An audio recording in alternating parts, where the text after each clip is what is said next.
তো হ্যালো বন্ধুরা, চলে এলাম আজকের অনেক দিন পর গুরুত্বপূর্ণ আবহাওয়ার খবর নিয়ে। আমি এই কয়েকদিন মোটামুটি ব্যস্ত ছিলাম এবং ঘোরাফেরা করছিলাম, তাই আমি আপনাদের জন্য ভিডিও আনতে পারিনি, তার জন্য অসংখ্য দুঃখিত।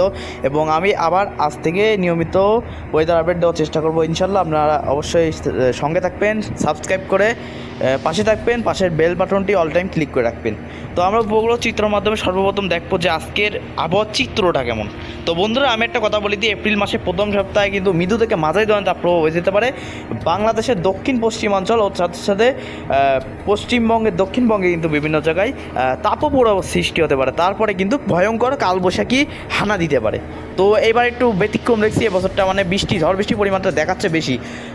প্রায় মানে যে বর্ষা আগমনী মারতে যে মনসুন আছে, মানে প্রাইম মনসুন যেটা আছে সেটা কিন্তু একটু দেরিতে আসতে পারে, মানে বর্ষা হয়তো একটু দেরিতে আসতে পারে, আগস্ট মাসে আসতে পারে, কারণ তার আগে কিন্তু ভয়ঙ্কর তাপমাত্রা বা তাপপ্রবাহ সম্ভাবনা আছে। তো আমরা ইতিমধ্যে দেখতে পাচ্ছি আমাদের বাংলাদেশ ও পশ্চিমবঙ্গে পুরো আকাশ পরিষ্কার, কোথাও মেঘে আনাগোনা নেই। একমাত্র ঝাড়খণ্ড বিহারের দিকে দেখতে পাচ্ছি কোনো রকম ছিটেফোঁটা মেঘ আছে, এতে কোনো বৃষ্টি কালবৈশাখী ঝড়ের সম্ভাবনা এখন আর আপাতত নেই বন্ধুরা। তো বন্ধুরা, সর্বপ্রথম এবার আমরা উপগ্রহ চিত্র দেখাই দিলাম, এবার আমরা চলে আসবো বৃষ্টি মুডে। আবার কিন্তু আজকে বন্ধুরা কাল বৈশাখী ঝড় কিন্তু হানা দিতে পারে। যেমন এই যে বাংলাদেশের জয়পুরহাট, বগুড়া, সিংড়া, ময়মনসিংহ, শেরপুর, গাইবান্ধা, বালুরঘাট, কিশোরগঞ্জের উত্তর দিকে এসব জায়গায় কিন্তু বিক্ষিপ্ত ছড়িয়ে ছিটিয়ে বৃষ্টি হওয়ার সম্ভাবনা আছে বন্ধুরা। আবার যদি আমি টেনে দিই, দুপুর 2টার দিকে কালবৈশাখী হানা দিতে পারে ময়মনসিংহ, কেন্দুয়া, কিশোরগঞ্জ, মিঠামইন এবং খালিয়াঝুড়ি, দিরাই, তারপর এখানে আছে আপনার আলমডাঙ্গা, এবার আজমিরিগঞ্জ, হাবিবগঞ্জ, শ্রীমঙ্গল উপজেলা, তার সাথে আংশিক সিলেট, তার সাথে উত্তর ভারতের শিলং, তুরা, গুয়াহাটি, বনগায়ন, আলিপুরদুয়ার, শিলিগুড়ি, জলপাইগুড়ি, ডিব্রুগড়, ডিমাপুর, যোরহাট, নগাঁও দিকেও বেশ বৃষ্টিপাতের সম্ভাবনা আছে এবং দার্জিলিং, সিকিমের দিকেও, গ্যাংটকের দিকেও বৃষ্টির সম্ভাবনা আছে। তো আবার রাত্রির দিকে আমরা দেখতে পাচ্ছি উত্তরের দিকে বৃষ্টিপাতের সম্ভাবনা আছে। এইবার আমরা দেখি 25শে মার্চ কিন্তু দেশে আবারও কিন্তু কালবৈশাখী ঝড় আসার সম্ভাবনা আছে। কারণ দেখুন, আজ থেকে অনেক তাপমাত্রা বাড়া শুরু হবে, আপনাদের অনেকে গরম লাগা শুরু হয়ে গেছে অলরেডি।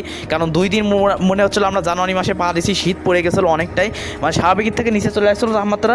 রাত্রে অনেকের ফ্যান লাগেনি, অনেকের কম্বল লাগছে, তো অনেকটাই শীত পড়েছিল। এবার আমরা দেখতে পাচ্ছি 25শে মার্চ মানে আগামীকাল বুধবার ঢাকা, তারপরে হোমনা, খিলগাঁও, মোহাম্মদপুর, ধানমন্ডি, আবদুল্লাপুর, তারপরে মিরপুর সব জায়গায় কিন্তু ঝড় বৃষ্টির সম্ভাবনা আছে। কিশোরগঞ্জ, কাপাসিয়া, টাঙ্গাইল, গিয়র, ফরিদপুর, তারপরে ভাঙ্গুড়া, যশোর, কুষ্টিয়া, ঝিনেদা, রাজোর, চাঁদপুর, লক্ষ্মীপুর, খুলনা এইসব জায়গায় কিন্তু বিক্ষিপ্ত আবারও কিন্তু কালবৈশাখী ঝড়ের সম্ভাবনা আছে। তবে আমাদের দক্ষিণাঞ্চলে, পশ্চিমাঞ্চলের তুলনামূলক বৃষ্টি কম হওয়ার সম্ভাবনা আছে আগামীকালকে। তবে মানে বাংলাদেশের মধ্য অঞ্চলে ঝড় বৃষ্টির সম্ভাবনা প্রবল আছে, এখন যা আপডেটে দেখতে পাচ্ছি।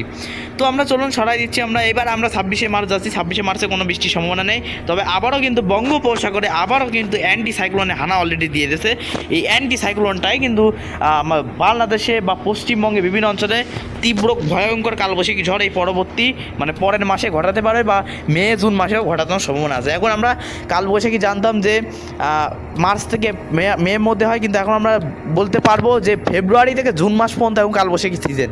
তো এই সময় যখন তখন কালবৈশাখী ঝড় হতে পারে। এখানে দেখতে পাচ্ছেন ঘড়ি কাটার মতন অ্যান্টি সাইক্লোন বাতাসটি সরাসরি একবার উড়িষ্যার দিক থেকে আর্দ্রতাপূর্ণ বা গরম বাতাস ঢুকছে এবং বাংলাদেশের দক্ষিণ অঞ্চল থেকে, যেমন সুন্দরবন, তারপরে এখানে হচ্ছে দেখতে পাচ্ছি বরগুনা এবং আছে ফটিকছড়ি, হাটাজারির দিক থেকে অলরেডি ঢুকা শুরু হচ্ছে। তারপরে আমাদের বাংলাদেশের বিভিন্ন অঞ্চলে আবার গরম বাড়া শুরু হয়ে গেছে।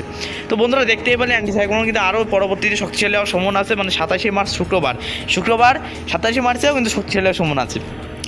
তো বন্ধুরা, এবার আমরা দেখবো যে বৃষ্টির সম্ভাবনা কতটুকু আছে। 27শে মার্চে আমরা দেখতে পাচ্ছি ছড়িয়ে ছিটিয়ে বিক্ষিপ্ত কালবৈশাখী ঝড় বা হালকা মেঘের সম্ভাবনা আছে। আবারও কিন্তু 28শে মার্চ শনিবারে আবারও সিলেটের দিকে ভারী বৃষ্টি হওয়ার সম্ভাবনা আছে এবং ঢাকার উত্তরে গাজীপুর এসব জায়গায় ঝড় বৃষ্টির সম্ভাবনা আছে।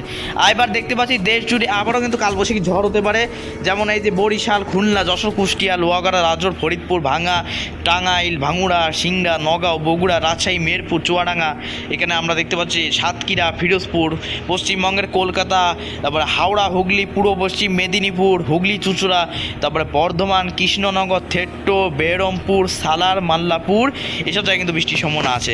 তার সাথে কাকদ্বীপ, নামখানা, ফেজারগঞ্জের দিকেও ঝড় বৃষ্টির সম্ভাবনা আছে এবং বাড়িপদ্ম, খড়গপুরের দিকেও।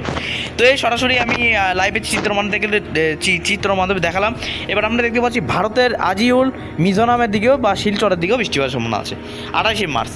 হ্যাঁ, 28শে মার্চের খবর দিলাম। এবং 29শে মার্চ কী হচ্ছে, আমাদের বাংলাদেশের পূর্বাঞ্চলের দিকে ভয়ঙ্কর কালবৈশাখী ঝড়ের সম্ভাবনা আছে 29শে মার্চ রবিবার। তো বন্ধুরা দেখতে পাচ্ছেন এখন কিন্তু বৃষ্টির পরিমাণ আবার বাড়া শুরু হচ্ছে 30শে মার্চ সোমবারের দিকে বৃষ্টিপাত ছড়িয়ে ছিটিয়ে হবে। 31শে মার্চ গরম পড়বে। এপ্রিলে 1 তারিখেতে তাপমাত্রা এক ধাক্কা 37 থেকে 42 ডিগ্রি সেলসিয়াসে করে তাপমাত্রা চলে যাওয়ার সম্ভাবনা আছে। বাংলাদেশের দক্ষিণ পশ্চিমাঞ্চলে এবং বাংলাদেশের মধ্য অঞ্চলে টুকটাক গরম পড়তে পারে, মানে বেশি একটা ইফেক্ট মানে তাপপ্রবাহ দেখাতে পারবে না। কিন্তু আমাদের দক্ষিণাঞ্চল এবং পশ্চিমবঙ্গের দক্ষিণবঙ্গের প্রত্যেকটা অঞ্চলে কিন্তু ভয়ঙ্কর মাত্রার লু হাওয়া বয়ে যেতে পারে, মানে গরম, মানে অস্বস্তিকর বিচ্ছিরি ওয়েদার একটা সৃষ্টি হওয়ার সম্ভাবনা আছে। তো বন্ধুরা দেখালাম। এবং আগামী 3 এপ্রিল মানে 2রা এপ্রিল, 3রা এপ্রিল আমরা দেখতে পাচ্ছি কোনো বেশি সম্ভাবনা নেই। আর এপ্রিলের 4 তারিখ বা 5 তারিখ নাগাদ আবারও দেশ জুড়ে ভয়ঙ্কর কালবৈশাখী যাওয়ার সম্ভাবনা আছে। সে সময় তাপমাত্রা সহনীয় পর্যায়ে আসবে, তবে রাতের তাপমাত্রা আর কমবে না। রাতের তাপমাত্রা সর্বনিম্ন এখন দেখতে পাচ্ছেন 22 থেকে 23, সে সময় 26 থেকে 27 চলে আসবে, সে সময় অনেক গরম পড়বে। হ্যাঁ, 6 তারিখে দেশ জুড়ে ভয়ঙ্কর কালবৈশাখী ঝড় আসতেছে ফাইনালি। তো আপনারা পুরো বস্তু নিয়ে রাখুন। এবং মার্চের শেষের দিকেও কালবৈশাখী ঝড় সম্ভাবনা আছে। বজ্রবিদ্যুৎ অ্যাক্টিভিটি, এখানে ঝড়ো বাতাস হতে পারে। মিনিমাম সারা বাংলাদেশে কিন্তু কালবৈশাখী ঝড় 50 থেকে 80 কিলোমিটার বেগে ঝড়ের সম্ভাবনা আছে বন্ধুরা। এবার আমরা দেখতে পাচ্ছি এপ্রিলের মানে এই যে এপ্রিলের রাত 12টার দিকে আমাদের দক্ষিণাঞ্চল যশোর, খুলনা, কুষ্টিয়া, সাতক্ষীরা, মনিরামপুর, ফিরোজপুর, মাগুরা, বলে মুকসুদপুর, লক্ষ্মীপুর, চট্টগ্রাম, তার সাথে পশ্চিমবঙ্গের নদিয়া এবং মালদার দিকে ঝড় বৃষ্টি হওয়ার সম্ভাবনা আছে। মেহেরপুরের দিকেও সম্ভাবনা আছে আংশিক। তো বন্ধুরা দেখতে পাচ্ছি রাতের দিকে ঝড় বৃষ্টি হতে পারে এবং বৃষ্টি বজ্র মোটে নিচে দেখালাম আপনাদের কত বৃষ্টি হতে পারে। 7 এপ্রিলেও কিন্তু বৃষ্টির সম্ভাবনা আছে। যাই হোক, আবহাওয়াতে অনেকটাই পরিবর্তন আসবে, যেহেতু গরম আরও বাড়া শুরু হয়ে গেছে। আর কিন্তু আর গরম, মানে এই গরম যতই ঝড় বৃষ্টি হোক, এই গরম আর কমার কোনো সম্ভাবনা নেই বন্ধুরা। তো পূর্ববর্তী নিয়ে রাখুন, আপনারা তাপ প্রবাহের জন্য প্রস্তুত হন। এবং যারা এখনও পর্যন্ত কম্বল বা খেতা রয়েছে এগুলো উঠাই থুয়ে দেন, এখন আর কম্বল খেতার কোনো প্রয়োজন হবে না। তবে যাদের বাড়ি এসি আছে তাদের হয়তো প্রয়োজন হতে পারে। তো বন্ধুরা বলে দিলাম, এবার আমরা তাপমাত্রা মোটি দেখবো। আজকে সর্বোচ্চ তাপমাত্রা মানে গতকালকে সর্বোচ্চ তাপমাত্রা সারা বাংলাদেশে ছিল 29 থেকে 27 থেকে 29 ডিগ্রি সেলসিয়াস করে, যা ফেব্রুয়ারি মাসে ছিল, ফেব্রুয়ারি বা জানুয়ারির দিকে। এবং জানুয়ারি মাসের তাপমাত্রা চলে আসছিলো প্রথম মানে পয়লা ঈদ, মানে প্রথম ঈদের প্রথম দিনে মিনিমাম 22 থেকে 23 ডিগ্রি সেলসিয়াস, মানে দিনের সর্বোচ্চ তাপমাত্রা, মানে বুঝতে পারছেন কত ঠান্ডা পড়ছিল। তো আজকে সর্বোচ্চ তাপমাত্রা আবারও কিন্তু দেখুন আবারও 1 ধাক্কা 32 চলে গেছে বন্ধুরা। আজকে রংপুর বিভাগের সব জায়গায় 27 ডিগ্রি সেলসিয়াস, রাজশাহী বিভাগের সব জায়গায় 32 degree Celsius, Mymensingh 28 degree Celsius, সিলেটের সব জায়গায় 28 ডিগ্রি সেলসিয়াস, ঢাকা বিভাগের সব জায়গায় 31 ডিগ্রি সেলসিয়াস, খুলনা বিভাগের সব জায়গায় 31 থেকে 30, বরিশালের সব জায়গায় 29, বরগুনা 29, কুমিল্লা সব জায়গায় 30, লংগদু, রাঙামাটি, খাগড়াছড়ি 30 ডিগ্রি সেলসিয়াস এবং চট্টগ্রাম, কক্সবাজার সব 30 থেকে 28। পশ্চিমবঙ্গের নদিয়া, হাওড়া, হুগলি, চুঁচুড়া সব 31, 29, কৃষ্ণনগর 29, দুর্গাপুর, ধানবাদ 33, 32, জামশেদপুর, খড়গপুর 32, 33, দীঘা, মন্দারমণি 28, 29, তার সাথে কাকদ্বীপ, নামখানা, ফেজারগঞ্জের দিকেও 30 ডিগ্রি, মালদা 31, দক্ষিণ দিনাজপুরের দিকেও মোটামুটি 27 ডিগ্রি, শিলিগুড়ি, আলিপুরদুয়ার, বনগাঁ সব 24 থেকে 25। এখানে আজকে বেশি সম্ভাবনা আছে, তাই এখন তাপমাত্রা অনেকটাই কমে গেছে বন্ধুরা। এবং তার সাথে কালিম্পংয়ের দিকেও সম্ভাবনা আছে। এবং তার সাথে ডিব্রুগড়, ডিমাপুর, গুয়াহাটি সব 22 থেকে 28, তেমন ডিব্রুগড়ের দিকে 23 ডিগ্রি সেলসিয়াস। আচ্ছা, আজকে রাতের সর্বনিম্ন তাপমাত্রা কত হতে পারে? আজকে রাতের সর্বনিম্ন তাপমাত্রা এক ধাক্কায় সারা বাংলাদেশে 17 থেকে 22 ডিগ্রি সেলসিয়াস চলে আসছে, মানে তাপমাত্রা আজকে বেশি। এবং পশ্চিমবঙ্গের মিনিমাম 18 থেকে 25 ডিগ্রি সেলসিয়াসে করে তাপমাত্রা থাকার সম্ভাবনা আছে। আগামীকাল না, এই তাপমাত্রা কিন্তু আগামীকালকে 34 ডিগ্রি চলে আসছে বন্ধুরা, বুঝতে পারছেন। 26 তারিখে কিন্তু তাপমাত্রা 35 ছাড়াই যাবে। এবং দেখুন শুক্রবার 27 তারিখে আবারও কিন্তু তাপপ্রবাহ সৃষ্টি হতে পারে, যেখানে তাপমাত্রা উঠে যেতে পারে 33 থেকে 38 ডিগ্রি সেলসিয়াস করে। হ্যাঁ, সে সময় তাপমাত্রা বাড়বে। এবং এপ্রিলের 1 তারিখে দেখি, এবার দেখুন 1 তারিখে 39 ডিগ্রি সেলসিয়াস চলে আসছে না, 40, বাড়িপদর দিকে 41 ডিগ্রি। আবার কিন্তু তাপমাত্রা কিন্তু বেড়ে আসছে এবং সারা বাংলাদেশে কিন্তু অতিক্রম করবে তাপপ্রবাহ, দক্ষিণ পশ্চিমাঞ্চলে বিশেষ করে। তো যাই হোক, আবার খবর এইটুকুই দিলাম এবং বঙ্গোপসাগরের অবস্থা জানিয়ে দিই কোনো ঘূর্ণিঝড় বা নিম্নচাপের সম্ভাবনা আছে কিনা। তো বন্ধুরা, ঘূর্ণিঝড় নিম্নচাপ হওয়ার তো সম্ভাবনা নেই। আজকে 24শে মার্চ, 25শে মার্চ, 26, 27, তবে বঙ্গোপসাগরে অ্যান্টিসাইক্লোন তৈরি হওয়ার কারণে মাঝে মাঝে কালবৈশাখী ঝড় বৃষ্টি হবে। তো বন্ধুরা 29, 30, 31, 1, 2, 3 আমরা দেখতে পাচ্ছি বঙ্গোপসাগরে অ্যান্টিসাইক্লোনটি অতি তীব্র শক্তিশালী হবে, মানে অ্যান্টিসাইক্লোন সরে যাবে এবং এই যে তা হাওয়া সরাসরি বাংলাদেশের দিকে ঢুকবে এবং উত্তর পূর্ব ভারত থেকে আসা শুকনো হাওয়া এইখানে এসে ত্রিমুখী সংঘর্ষ হবে, যার ফলে এখানে বজ্রগর্ভ মেঘ তৈরি হবে। তো যাই হোক বন্ধুরা, বুঝতেই পারছেন, এবং অ্যান্টিসাইক্লোন শক্তিশালী হওয়ার সম্ভাবনা নেই, এবং ওই সময় দেশের বিভিন্ন অঞ্চলে কালবৈশাখী ঝড় সম্ভাবনা আছে।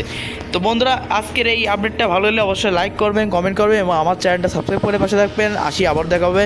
সবাই ভালো থাকবেন, সুস্থ থাকবেন, ধন্যবাদ।